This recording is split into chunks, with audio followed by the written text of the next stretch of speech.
Hey, yo, what's happening, man? It's your host, Most the Great, live and direct, where we rival respect, back at it with another one.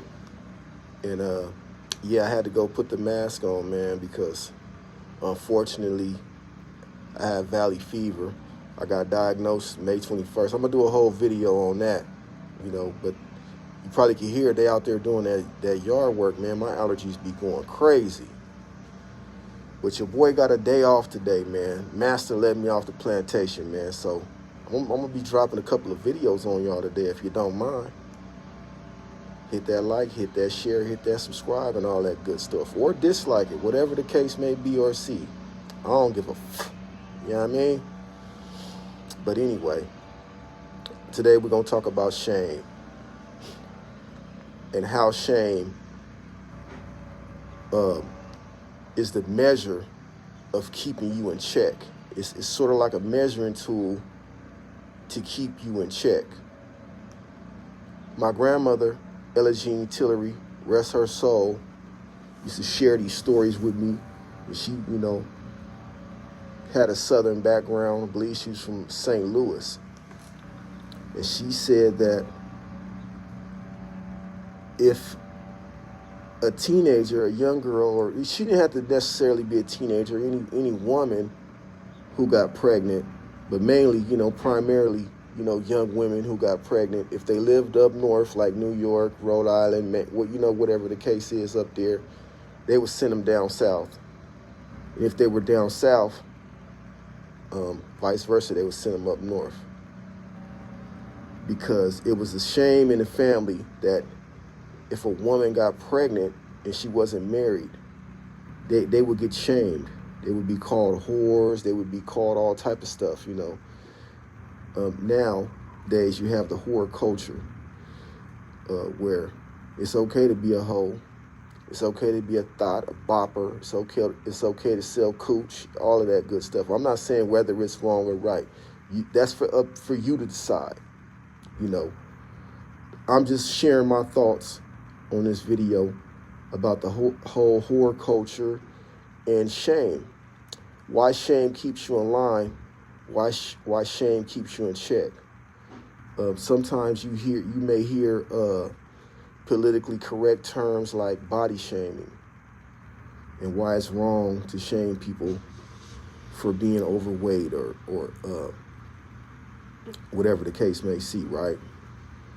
But if you look at it in hindsight, shouldn't you be ashamed of that? Isn't that keeping you on course, keeping you healthy, having a healthy diet, having a proper amount of sleep? Being ashamed of that. You should be ashamed of that. I was ashamed of myself, man. I had got up to about almost 220 pounds. That's the biggest I ever been in my life, man. I still need to lose some weight, but I'm not nowhere near as where I was then than I am now, and I'm proud of myself about that. See, when you have shame, you can turn it into pride, You can have something to be proud of. But if you shameless, you can never have pride in anything because nothing means nothing, You're not ashamed. Your kid ain't ashamed of bringing home Fs. That was a cardinal sin to bring home an F back in the days. Even a D. That was all bad. C's was bad. I remember my cousin cried, bruh. He cried because he got a C. Square ass. You understand me? No, that's my cutty though, but he cried to heavens because he got a C. That's how much pride he had in his work, That's how he was ashamed of having that. So shame, like I said, shame keeps you in check. For instance, not only the body shaming, we have the drug culture that's real big now, right? A lot of rappers, they talk about using drugs openly. And back in my time, like we called you a smoker, like you a smoker, cuz like we don't with that, But nowadays, it's okay to use drugs. It's okay to pop pills, to send in music. It's all over. It's no shame. And like I said, shame is the measuring tool that keeps you in check, man. Be ashamed of something. So later on, you could turn it into pride. Man, I was ashamed of myself, man, when I took my shirt off, man, and tried to walk through the beach, man. And, you know, I seen people that was physically fit and able to run, you know what I'm saying? But I turned it, I'm proud of where I'm at now. I'm proud of where I'm at now. I took my shame, balled it up, threw it in the grinder, and it came out into some confetti of pride.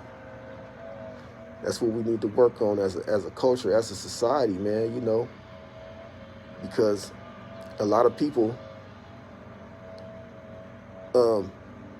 want a second place trophy. They want to use these identity politics like body shaming and no. If you're fat, get your ass up and get you a motherfucking gym pass. You dig what I'm saying? Ain't no such thing as body shaming. You should be ashamed if you're that way, you know. You should want to help. You should want to work on that. It's things that I'm ashamed of right now. I'm working on them. You know what I'm saying? A lot of them I've conquered. Some of them, you know, it's kicking my ass. You know what I'm saying? I ain't gonna lie, you know. And I'm not body shaming you. I'm just saying, like, there are methods and measures that you could use, but you're gonna have to take the steps, right? You didn't get fat in one day, 1 month, 1 week, 1 year. It was a process of time. So it's going to take that much time, you know, to get it down, to get your calories in check, to get your diet in check, to get your health in check, healthy habits. And also, you know, it's a lot of the things that we watch, too, are unhealthy. Like a lot of the YouTube drama, the beef, the BS, a lot of that stuff is ruining them. You know, all the Bad Girls Club and all of that, you know, baddies and all that shit. It's terrible mentally, you know. And I indulge in a lot of unhealthy stuff mentally too as well, you know. That's another thing that I'm working on as well. But I was just coming at y'all with another video. Like I said, today is my day off. They whooped my feet at work the other day. I damn near wanted to quit, but I'm not going to quit because I'm ashamed of being broke. It's your host, Most the Great, live and direct, where we ride for respect, man. Tap in and tell a motherfucking friend, baby. 100.